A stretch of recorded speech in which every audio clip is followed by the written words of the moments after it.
What does it mean to be called crazy in a crazy world? Listen to Madness Radio, Voices and Visions from Outside Mental Health. Sponsored by peer-run support communities Freedom Center, the Icarus Project, and Portland Hearing Voices. Madness Radio can be heard on FM stations on the Pacifica Radio Network and is online at kboo.fm/madnessradio. Welcome to Madness Radio. This is your host, Will Hall. Today, my guest is David Bedrick. David is a process work therapist. He's a teacher and writer and also a family law lawyer.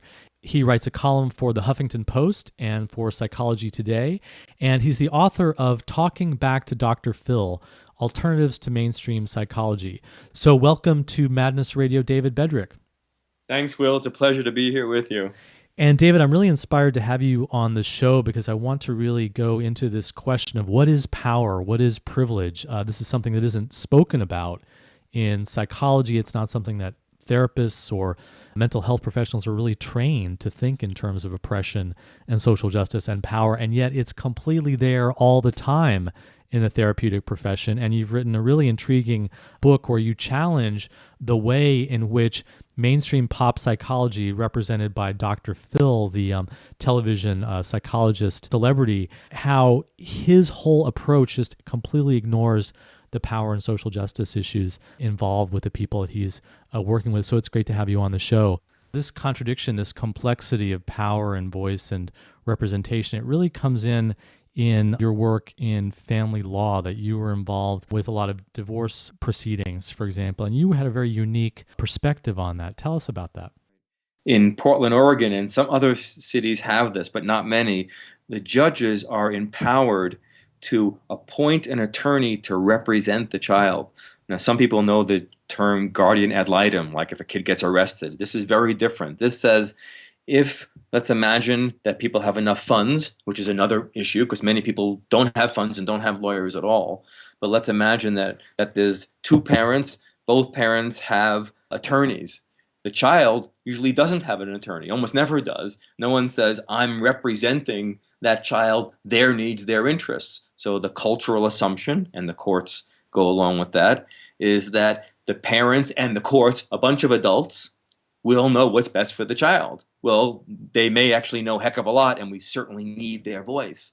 But what about the child's knowledge, even if they can't say it quite as easily or as understandably to an adult?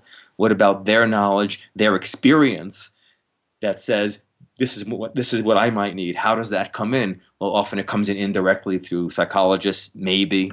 But my job was to represent themselves, so I could go into court and examine and cross-examine people. If a parent didn't have the interest of the child at heart, and those were the cases that I got involved in, they were always the worst of the worst, then I could try to bring in that point of view or challenge a parent's point of view or challenge a counselor's point of view with what I knew about a child. So I'm thinking about one case where there was a parent who thought he knows best what would be good for his children, and it would be best for them to move and spend more time with him. And the children were older, they were in their early teens, and most of their life was involved in their school and their friends and their clubs afterwards.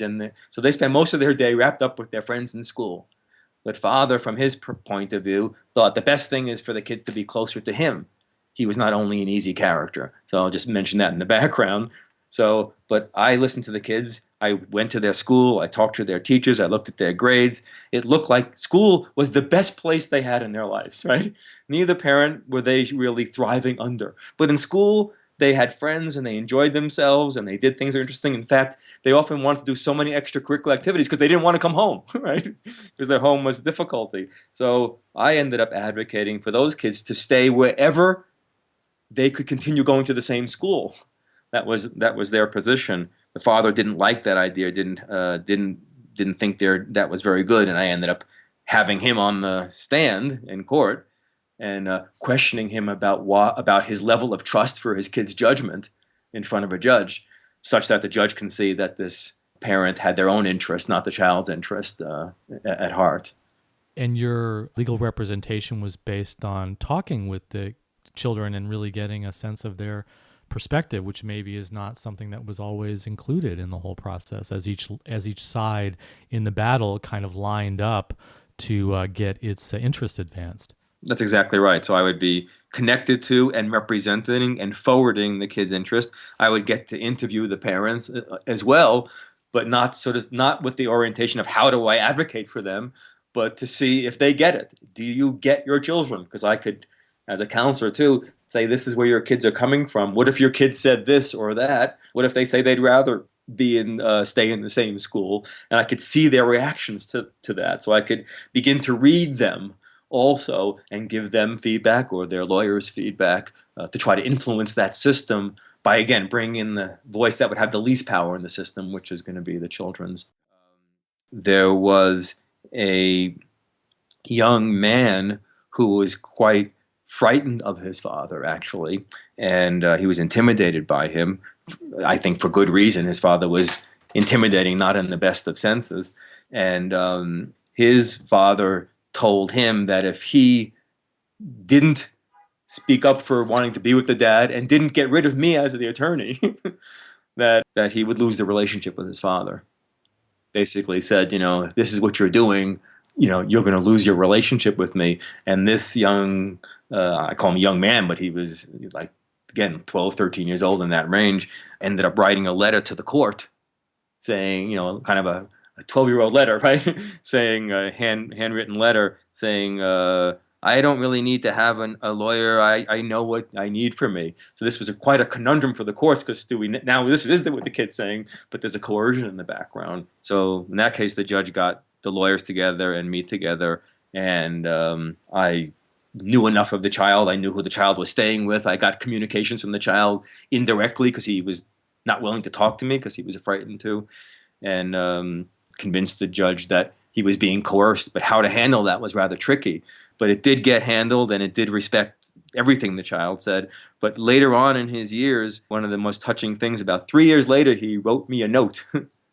And he said, I'm really frightened. I was really scared. I was really scared of my dad. I'm really sorry. It all worked out fine anyway. But it was one of the sweeter moments of my legal career, one of a sweet compensation. Not just that he appreciated me, but that he actually was now finding his voice, right? He's saying, now I'm standing up to my dad. I couldn't do it then. So I guess in the long run, he found his own power, like we're talking about, and I think he's going to fare better in the world.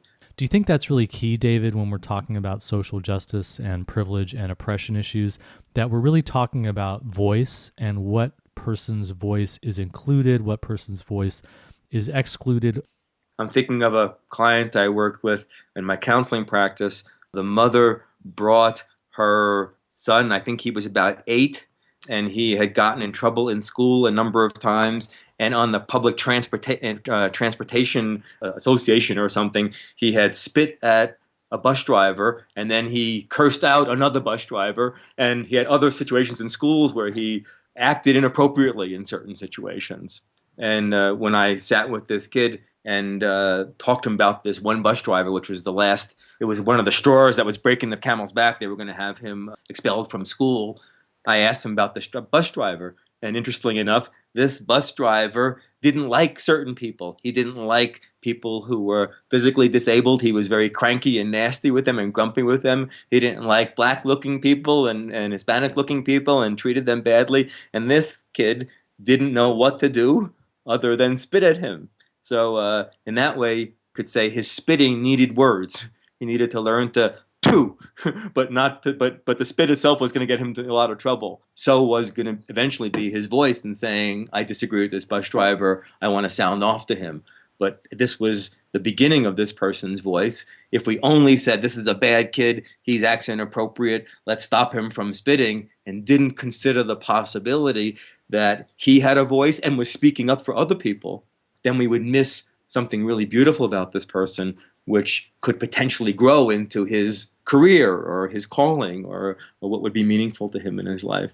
So this is something that we talk about quite a bit on Madness Radio, that behaviors or ways of communicating or states of consciousness that are difficult or disruptive or painful that sometimes you might just want to get rid of, that you just say, look, this is a symptom, this is a disorder, that actually if you put it in context, it makes a lot of sense that it's coming from somewhere, it's actually got a purpose, it's got a message behind it. If you can get into the deeper set of surrounding environmental factors that are involved. And so I think it really resonates with that. But I think that also, the other side would come in and say, well, look, wait a second.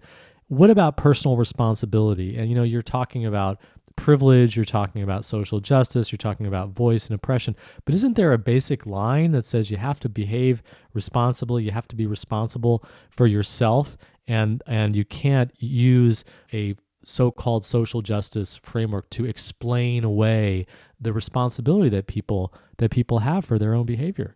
Yeah, it's a really important discussion that you're bringing up. Certainly, that voice, that opinion and orientation belongs also. So in some way, we could say it was good that someone stops this kid and doesn't say, "Go ahead, spit. We're fine with you. We understand." Right? Somebody has to stop him in this story. It's good that somebody polices, as it were, stops him, says that's not okay. But then now that we've stopped him, now that we've put him in a temporary prison in a way, right? We're not going to let you do some certain things. You are unfree to act in certain ways, dear youngster. That's his momentary prison, that lack of freedom. Then while we're in that prison, when we have him locked in that place, can we do something that is really going to help that particular problem? We know in the prison system, the recidivism rate, people go back out and do many of the same things, or people end up more jaded, less able to function in society, many people, than they ever did. So the hope that this system that stops the person, which we need, but the hope that system is now going to rehabilitate a person or transform them, highly unlikely. So we need both. Something should stop the person, take away certain freedoms, in this case spitting, but then while we have taken away their freedoms, hopefully we can delve into things and find a solution that might be more sustainable, right, than what we're going to find by just saying we're going to keep you in prison. Otherwise, we have a prison system basically inside and out and in families. I remember when I was teaching a critical thinking class, we were talking about homosexuality, and we were having a debate about that. And some people who had a certain viewpoint said, "Oh, that's not a good thing. This being gay is not okay with me. I think it's morally, essentially, spiritually wrong." And then somebody said to that person, "Well, what would you do if you had a child, a young girl, let's say, who says, 'Daddy, I like girls. I'm attracted to them. I'm interested in them. They seem appealing to me. I think I'd like to be with girls more than boys, even in the conventional way, sexually, or a young kid, the young kid's attraction.'" And this one guy said, "My kid did that, I'd lock her up in the room. I wouldn't let her out."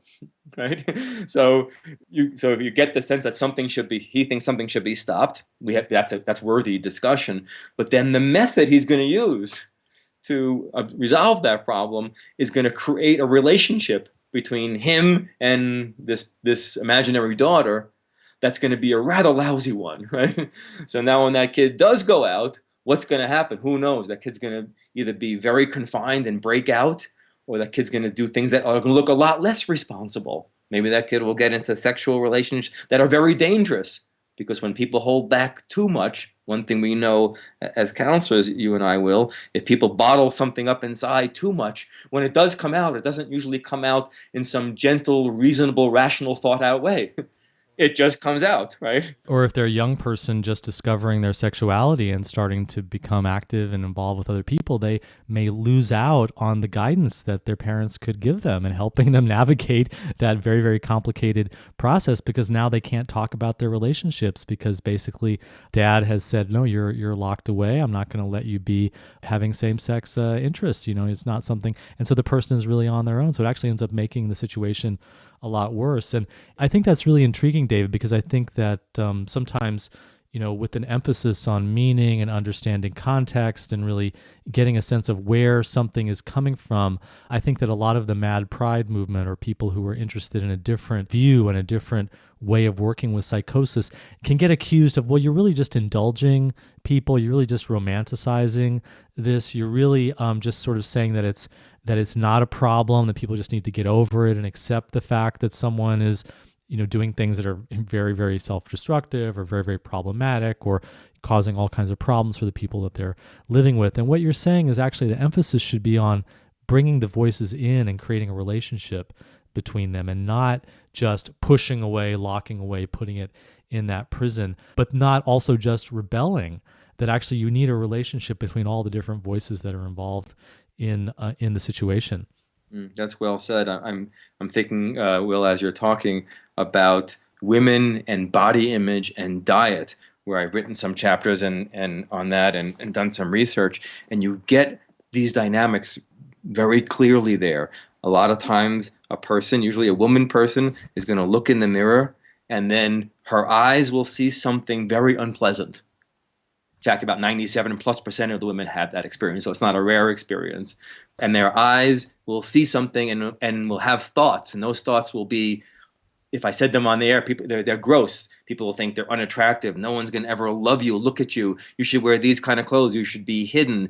You're ugly. You're disgusting. You're undisciplined. You're fat, and worse. The things are in people's heads around body image and other things, but in this case, are so horrendous. So then what happens? So that person puts themselves in a prison. It's called, I'm not allowed to do certain things, and I'm not allowed to eat certain things. I'm going to be on certain diet programs. That's my prison. I'll drink water, eat salads. I'm not going to eat hamburgers and ice cream or whatever, right? So people put themselves in these little prisons. Sounds good, and I'm going to exercise. What could be wrong with taking a person who is heavier than some norm? What could be more logical than saying, why don't you eat different foods and exercise more? What's wrong with it? Well, now we should think more deeply about that and add a number of things. One is, many people think that who don't need to lose weight. About 80% of fourth grade girls, by 10 years old, 80% of girls are looking at themselves, dieting to lose weight, thinking they're fat. About 30% are overweight. That means most of them are just hating their bodies by 10 years old. That doesn't sound so good. So that orientation is now filtered in to young girls who are already ashamed and hating themselves. There are more people, especially women, who die of eating disorders than die of obesity. Interesting. So we're telling people, put yourself in this exercise diet prison, but many people are being hurt more than the problem. Yes, that's actually literally true if you look at the research. So I can go on with more things, but then you have that as your basic problem. But let me say one more fascinating thing. This is a very consistent finding in my own research. Let's go back to that story. This woman looks in the mirror and she goes, "Oh my gosh, look at you," right? And has a whole series of accusations and disgust and self-hatred, and she yells at herself.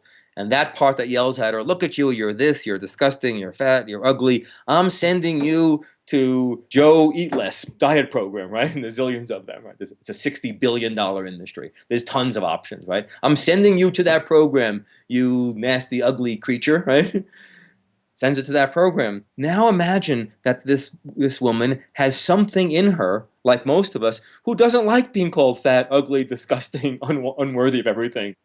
Let's imagine even that that's a part of the person that's even self-loving. If that person feels better about themselves, they might not only lose weight, they might say to this other part that's saying you're ugly, you're fat and disgusting, "Screw you. I don't think I want to hang around with people like you very much. I'm starting to feel good about myself." So what happens? You get a person who sends themselves to the diet program based on a kind of shaming, self-hateful attitude, feels a little bit better about themselves, says "screw you," and leaves the diet program. Looks like they're gaining weight, losing weight, gaining weight, losing weight. To them, it looks like they're sabotaging their very goal. But what's really happening is they're beginning to feel better about themselves and don't agree with the whole premise. Inside of them, they're not agreeing with how they're being evaluated, how they're being put down, how they're being objectified. They've internalized an outer culture that says, "You're a woman, you're here to please certain men. Please go do that in the way you look and act." Something in them, maybe the best in them, is not so willing to do that. That same part of them goes against the diet program. That's the part we need to find if we want to go further. It flips back and forth. People often in that situation, but in other situations too, would say, I'm disgusting. I can't believe it. I can't believe I started doing it. I'm now going to figure it out. I'm now going to really get it. I'm so undisciplined. I finally figured it out. I'm 53. I've been off and on diets for 40 years. Now I got the answer. different program will, but the same attitude. Now I got the answer. You're a piece of crap who really doesn't get it, who really is not disciplined, and now I'm going to make you do it. But that attitude, I'm being a little harsh with it, so forgive me for that. But that attitude is the same attitude. They're applying the same medicine in that way. And that medicine, the research says that diet programs sustain a success 5 to 10% of the time. That's all. So, David, what you're saying is that people have internalized an element of oppression, and then somehow they've pushed away, they join with the oppressor against themselves, and they push away the inner part of them that might be standing up for freedom. And then they say, well, that's not okay. That part that's standing up for freedom, that's part of the problem too. But then that doesn't last. And then eventually the part that wants freedom throws off the oppressor part. And all this happens as an inner process. I'm thinking of a woman, this would be a good example that I worked with. She loved caramel lattes, big giant ones with whole milk and caramel and all this stuff. And they were, I don't know how many calories. They were a lot of calories. I'm wanting to say 600-700, but I don't remember really a number, but it was a lot. So caramel lattes were the culprit, right? We have to stop the caramel lattes for her to get a body that she would find more acceptable, or maybe the culture would find more acceptable. So my question then, so you could say the rebellion is the caramel lattes. The culture says, you should be thinner, stop drinking those. So that's her basic battle. So she goes back and forth. She tries to stop drinking them, then she wants them. The question that is unasked, like with the spitting kid, what is the person doing with the caramel lattes? What is so darn attractive about a caramel latte that despite all the criticism and all the people who think she's not attractive, that it still persists? That's a pretty strong power that can persist under that kind of criticism. If someone told me, David, you're no good unless you do something, and barrage me with it, I might change, but she doesn't. She continues. So one day she was in my office, and I had a plastic water bottle, and I said, imagine this is a caramel latte, and you grab it and show me how much, when you want it and you can't stop yourself, how much you want it. So she grabs this water bottle with a fierceness, and I grab the water bottle. And I say, you can't have it. And we're in a tug of war with a water bottle, right? It's a symbolic caramel latte. I say, no, you can't have it. She grabs it and she says, I want it. And we're going back and forth. And then pretty soon she starts to look pretty real, like she's in a real battle. And I said, what do you need the damn caramel lattes for? She says, I just need them. I said, why? And she says, it's my happiness. Well, and then she stops, right? And we're like, wow, that's big. Tell me about being happy. And she says, now here you get the gender part, the sexism, the culture. Well, I'm taking care of kids, and my husband doesn't want me to go out and follow a career, but I'm interested in finishing school and then going on to a graduate program and having a profession, but my husband doesn't really want me to do that. That would make me happy. So what she's doing with the caramel lattes, you could say, is she practicing grabbing what she wants and being relentless. Now, she should grab these other things in her life, her schooling and her career, with the same fierceness. She may have to tell her husband, which she eventually did, you know what? There are things I really want that'll make me happy in my life. I don't want to let go of those. So in that way, I call it caramel latte yoga. She's practicing. That's her practice right there. She's learning. And if we don't find that if we don't find what makes her happy and what the meaning of that caramel latte is, I think she'll go up and down on her weight, maybe for the rest of her life. If we do, we've relieved the caramel latte from its meaning. It's going to be much easier for her to stop drinking that because it doesn't represent the happiness of her life. It's now just a darn caramel latte. It's not life happiness. So again, like coming back to the example of the spitting, it's not about indulging cravings or indulging addictive behavior. We still maybe want to say no to that or stop that eventually, or have that be part of it. That's a good impulse in a sense. But if we do it without understanding where that is coming from and realizing that that's an expression of a rebellion or expression of an unheard voice, or an expression in this woman's example, an expression of her need for happiness against the limitations that the society and her relationship, her family are putting on her against her happiness. If we don't understand it, we're just creating a very unsustainable situation where we're just trying to put something psychologically in prison that's not going to stay. So this is very important because this is how psychology, mainstream psychology, operates. you identify the defect and you get rid of it. It's like you see the disease, you see the illness, you see the blemish, you see the unvirtuous, the dirty part or the problematic part or the unwise part, and then you figure out ways to control it, quarantine it, and eradicate it. And this paradigm we see so much around mental health issues, around experiences that get called psychosis, but actually it's much broader than that. And your book, Talking Back to Dr. Phil, Alternatives to Mainstream Psychology, that's what you're tracing. You're tracing the same dynamic that repeats itself over and over and over again. Instead of seeing things as symptoms to be gotten rid of, a craving for a caramel latte, spitting, a psychotic experience, for example, instead of seeing those as things to be gotten rid of, which is what mainstream psychology does, there's a different way, which is to see them as an expression of voice that hasn't been understood or listened to. That's a great thing. I'm thinking of a number of examples, but I'm thinking of a story that came from a Dr. Phil show. There was an African American woman and her son, and I'm not remembering his age, but he may have been 7, 8-ish, in that range. And he was the problem that they identified that Dr. Phil was going to help with, was that he was spending a lot of time on sports and doing well at that, but not much time on what's called academics, math, English, and those kind of things. So the question was, what do we do about this youngster who is not doing very well in school, but is putting a lot of time in sports? If you're just tuning in, this is Madness Radio, and we're speaking with David Bedrick. He's a process work therapist and family law lawyer, and he's the author of Talking Back to Dr. Phil, Alternatives to Mainstream Psychology, and we're talking about the psychology of power and social justice.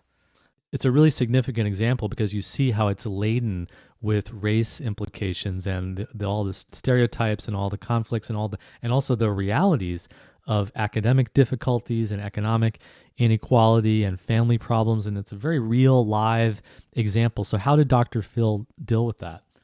Dr. Phil wanted to convince this child and the child's mother that the child's dreams about sports, one day I'll be a Michael Jordan or whatever it would be, right? Be like Mike, I'm thinking of those commercials, that I'm going to be a great sports person, and that's going to be my way into the world as an adult.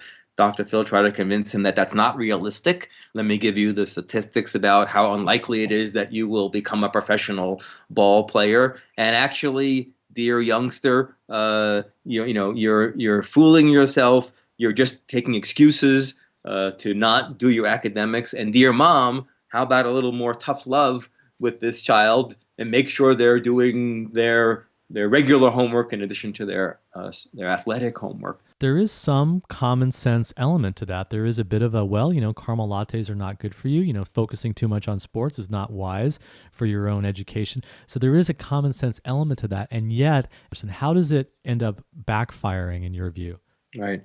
I mean, in that case, there's a very simplistic or mainstream view of what this child is doing. For instance, if you thought more about why, as you're implying, an African American male boy in school would be interested in sports, you would think this is not only about being physical, that there's a whole history alone of sports being a way of succeeding, not just succeeding financially, but succeeding getting respect, in resisting oppression and being a hero to people, in being disciplined, in being intelligent. So this child is not only finding a way of avoiding his academic interests, he knows that there's a route that society has given some room for, and some African Americans have taken that route. The Dr. Phil approach tends to think, well, that's just avoiding all the hard stuff, the discipline, the intelligence, the respect you want in life.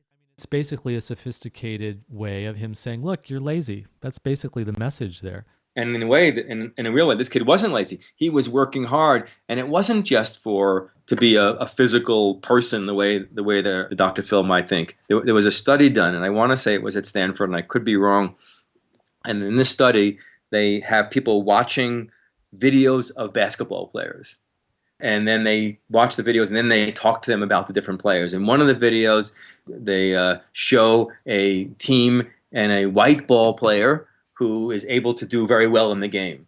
And then the next one, they show a video where there's a black player who does similarly well. They set it up So it's very similar. And then they have people watch that.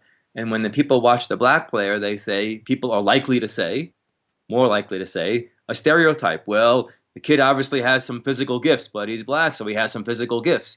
With the white player, they're more likely to talk about how intelligent the white player's basketball was, the thought, his basketball IQ. They're talking about all these other kind of factors. So where Dr. Phil is not seeing intelligence in this kid, this is the very place where he's thinking, this is where I've gotten to do it. This is where I've seen people do it.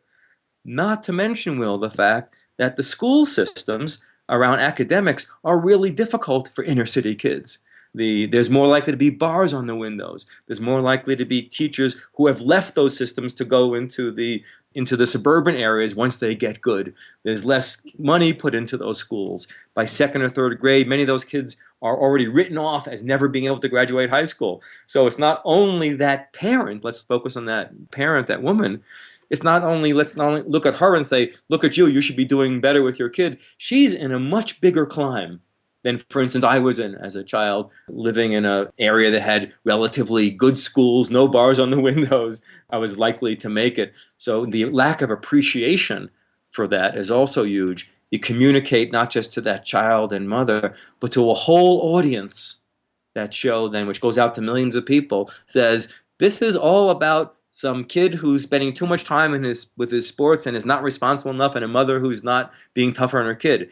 And now nobody in the culture takes some responsibility for the deplorable conditions in the school systems, how unlikely it is for that kid to get through school, how unlikely they are to earn a proportional amount of money to another particular person, etc. So we all get to be blind to all the dilemma that's wrapped around this scene. We don't witness that. We only witness this unseen. Let me ask you this, David. How would you respond to that family? How would you respond to African-American clients or Latino clients that are grappling with this dilemma of fighting these forces that are racial and power-based forces, but that come across and meet them in very difficult ways to grasp, because they do seem to be these very simple kinds of common sense sort of challenges that people see not as a racial issue? How do you engage with them in that way?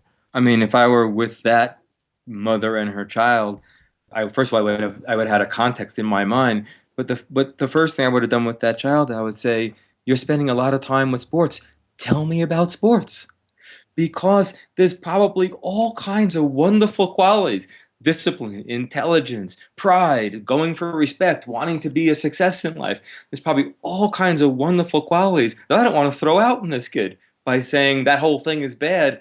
I may not notice that I'm actually throwing out exactly the kind of qualities, capacities, motivations that I actually need. If this child has got intelligence in there, passion in there, dreams about where they can go in their life through sports, I don't want to drop that too quickly. That brings us back to the example of the caramel latte. Look, there's a whole story of happiness in that caramel latte, or the example of the kid that's spitting. Look, there's a whole story of discrimination and being mistreated by an oppressive bus driver in that story that would be missed if we just see this as something we have to get rid of and not talk about. That's right. And then we need to, and then as you are doing so well and we're doing together, is some kind of education of the public, so that if I could have my show, I guess, and done that, I would have want to use that as an opportunity to not reinforce those kind of racial prejudices and biases and blindnesses to the audience, but educate people about that. For instance, that mother, what kind of predicament she really is in, what kind of schools this kid is in, so that we have also a heart or a compassion for that predicament, and not only the judgment that we're likely to walk away with. Well, how do we avoid the pitfall of being politically correct and just sort of taking a high ground of denouncing racism and, using an individual's story as kind of like a flag to be against a system, especially as people with white skin privilege, as you and I are? I mean, basically most people who have the privilege of whiteness in this culture just don't even talk about this kind of issue, and if you do talk about it, you're going to get into arguments, there's going to be hurt feelings, it's going to be complicated, it's going to be messy. It's much easier to just kind of avoid it. But what do you think are the responsibilities that people with privilege have in order to really grapple with these things, and also especially people who are involved in the mental health system, maybe working as therapists or working as peers, or wanting to just help each other? What kinds of responsibilities do we have to engage our own privilege, and how do we do it in a way that's just not a simplistic kind of politically correct framework that ends up making us just feel guilty or just kind of hammering each other in a back and forth tug of war that doesn't feel like it goes anywhere? It's a great question. I don't think I have an answer, but I have ideas and things that I've seen that are helpful. And one thing I've seen helpful is when people look at their own personal or ethnic or cultural story and get to know something about what that condition is like, what it's like to be smaller or less powerful, whether that's as a child or as a woman or as a Jewish person or as a whatever it is that you can grab a hold of, or just your own experiences, what it's like to feel not understood, to feel put down in some way, to feel like people don't get it, and what the cost is, what the pain is inside, and the anger and all the different emotions around that. When people are in touch with that for themselves, they tend to be more likely to get it when they see it happening in another person. Can you give us an example of how that might work out? Because I think that's a really important thing that you're saying about, look, all of us need to get in touch with the ways that we've felt oppressed, that we've felt put down and stepped on, times in our lives when we didn't have a voice. That's a very interesting way of challenging us to get us to not, not necessarily see ourselves as the bad guy, but see ourselves as somebody who's been on the receiving end. What's an example of how that would play out for people? Here's something I know from my counseling practice. This wouldn't be the right direction for everybody, but if a person has been hurt as a child, then here's what I know from helping that person. Let's say there's a person who as a child got hurt by one parent. Let's say that's a father. Let's say it was a physical hurt, a physical assault, an abuse, we'd call it, right? If I talk to that person about that, and they're open to saying something about that, and I ask this question, Will, who was there? Who wasn't there? Who dismissed what happened to you? Did the school not notice? Did the mother not notice? Did nobody know? And what happens to that person? That person is likely to walk around thinking, well, something was wrong with me. Something screwed up about me. That paradigm, being hurt and having somebody who doesn't get it, people can get that story, and that's a similar story that they can lay onto other things. For instance, there's an African American person. That person is having a hard time in school.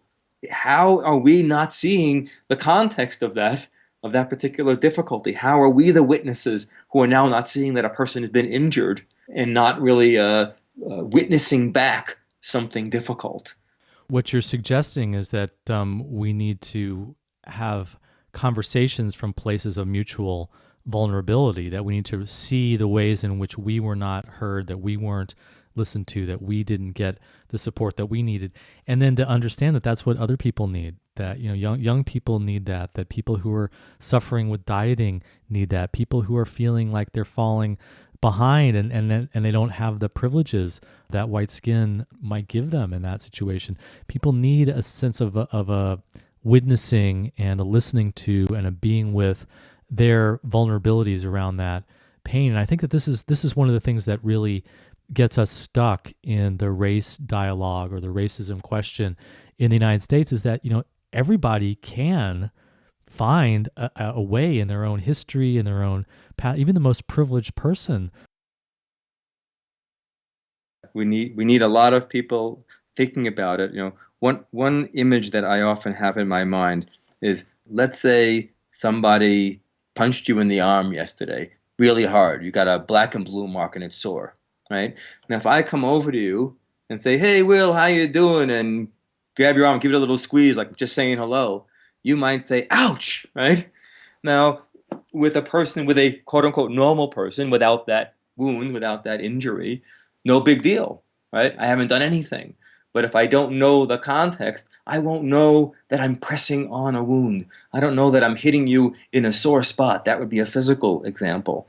Now, there are also psychological examples. If a woman has been sexually assaulted, and that woman is now not only easy and comfortable and free in her sexuality, someone could say, "What's wrong with you? Come on, you should be open to this. You should be this way sexually. You should be ready to go, and we should give you this pill. We should get a man a Viagra. We should do these things to overcome that." Then we don't see that we're pressing right on a sore spot, a place that has a hurt, an injury there. If we take an African American person says, how come you're not doing well in the school system? Well, there's been people who've been put down about their intelligence, who are put in certain schools, have a whole history about being maligned around their intellectual capacity. If we don't see that we're poking right out of wound, for somebody else it might not be. But for us, to that culture, education is, among other areas, is a tender spot. So that means we should approach it in a certain way. We can still approach, but we shouldn't poke. If you're a Jewish person like me and you say, "Hey, David, you got some money problems," right? It would be good for you to know that there's been some injury around how Jews are looked on around money and being greedy and stereotypes that have had a history and people hurt and people killed around certain prejudices. So if you poke me there, you might want to know that somebody's already hit me with that fist. You're not just talking about money. You're poking a spot now. And if I act not only at ease with that or not reasonable in your mind, that you may want to consider the possibility that there's a background story and that there's a black and blue mark there. So if you poke me, it's probably going to have a little bit more of a reaction. I'm going to get more hurt, or say ouch harder, or yell at you more, or something is not going to look too good for you. This is the point at which the dialogue breaks down, because I think that a mainstream response, or kind of like a popular culture response, or maybe a Dr. Phil response, might be something like, wow, well, this is the victim status. This is basically you saying that we need to coddle you, we need to be really sensitive to you. And really, you know what? I want the freedom to just come up and slap you on the back. I want to just be able to be free and say, look, you got some money problems. What happens to freedom in this? Why is it that we're suddenly walking on eggshells? I think that would be the devil's advocate position. I think that's what happens in the culture when this kind of point of view around privilege and oppression and social justice is presented. People feel like, wow, that's the victim status. That's the victim language. I mean, if I were talking to a person who was saying, I want to be free to poke you around the money issue, and you were not sensitive to my request to learn a little bit, to be caring and thoughtful about my story, then I'd say you are at risk of me being insensitive with you. That means poking you back. I guess we're going to poke each other for a little while. Oh, then the other says, oh, you're going to poke me back. Look, now you're a troublemaker. You're overreactive. You're oversensitive. You're making a mountain out of a molehill. Look at you. You're not like these other people over here who are just going along and not reacting and not responding. This is a huge thing. That's the witnessing in the background. If the culture looks at those two people and sees me and my reactions as the messed up one, then we have a whole culture, right? That's gonna help that person keep me down, right? In that case, it's going to take a lot more empowerment or love or community or resources for me to stand up to that person. However, if I can overcome all that background suppression so that I can say to that person, yeah, with regard to you, I'm going to be trouble. You're trouble for me, I'm going to be trouble for you. If I can overcome what it takes to be able to do that, I'm going to have acquired a certain kind of capacity, self-love, or eldership to help a lot of people. That's a beautiful thing. And we have great examples of that in every community. So say a little bit more about this idea of eldership and the spiritual quality, because I think that sometimes is seen as a goal. And wouldn't it be great if people can, take the higher ground? But sometimes it's not so easy. It can end up just being a form of bypass or a form of self-repression. So what is your view of eldership and how people would really rise above this terrible dynamic, which can just basically just pull people down into conflict? I mean, for me, I write about what I call a love-based psychology in my book, which is not the sort of let's just hug everything, but it's you have to hold. If as from a psychological point of view, maybe the prison systems and the religious systems and other cultural systems should be different. As a counselor-oriented person, I think I have to hold the person where they are. If that person has never said, back off, Will, in their life, and they finally get to do that, even if it's me in the therapeutic room and they're my client, and they say, you know what, I don't think you're so good at anything, and they've never said it to anybody else, then a little part of me celebrates. And I think that's a good step. That's the next step for that person. I wouldn't tell that person to try to be more reasonable yet. But if that voice is pretty free and they can assert it pretty strongly and they can even back other people off or maybe injure them with their fury, then I think, well, maybe now it's time to think about what other meanings, what other ways of expressions can they see the other person's position. So I think I see it in a developmental way. Martin Luther King writes, "Why we can't wait," when he's in the Birmingham jail. People are saying, "Can't you wait a little longer?" You're telling that to a person saying, "I've been waiting for a long time." People are much more likely to suppress what they can for as long as they can. So their needs, our own eldership has to appreciate that. But then as a person grows, as I said, and you see more capacities and powers in them, then I think it's also instructive to have that person develop more of an eldership or more of an open-mindedness to the whole predicament. Maybe be able to care for, love some of the people who look difficult for them. That even includes, in my mind, Will. Let's say that I watched a workshop many years ago like this. There was a white person who said something offensive to a black person. I don't remember what the words were, but most people would say, yikes, they would cringe or think that was terrible or think that was racist. And then many of us, including myself, us more or less white-looking folks, got really upset with the white person. Look what you just did. That was gross. We're going to point it out to you. And I remember the teacher of this workshop, an African-American man, said to me and some of the other white folks, "You got to start loving this guy, because there's no way he's going to be able to take the criticism from this black brother who's now upset with him.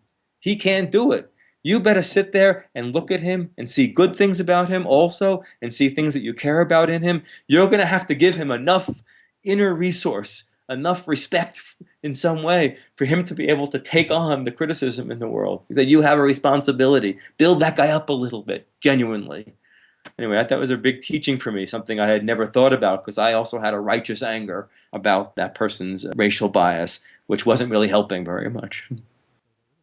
Even the racism, the racial animus, the prejudice also needs to be held in a certain way. Who can do that? I shouldn't ask, in that case, the African American to hold it. They're being assaulted. But then anybody who's an elder, maybe that would be an African American elder, maybe that would be you or I. It would be good then to hold that person, take a look at that, unpack that. Let's take a look at that animus, that bias you have. Maybe you have a power in you. Maybe you feel inferior in some way. Maybe there's something that you're needing also that I could understand rather than put down, that's going to help you and maybe the entire problem. Because if we don't do that, then that person is going to basically just be shoved away and alienated, in the same way that the part of the woman that says, "No, I want my caramel lattes," or the young man who's spitting, that is not going to go away. It's still there. And I think that actually is kind of what's been happening, is a lot of people have been withdrawing from this discussion because they do just feel accused.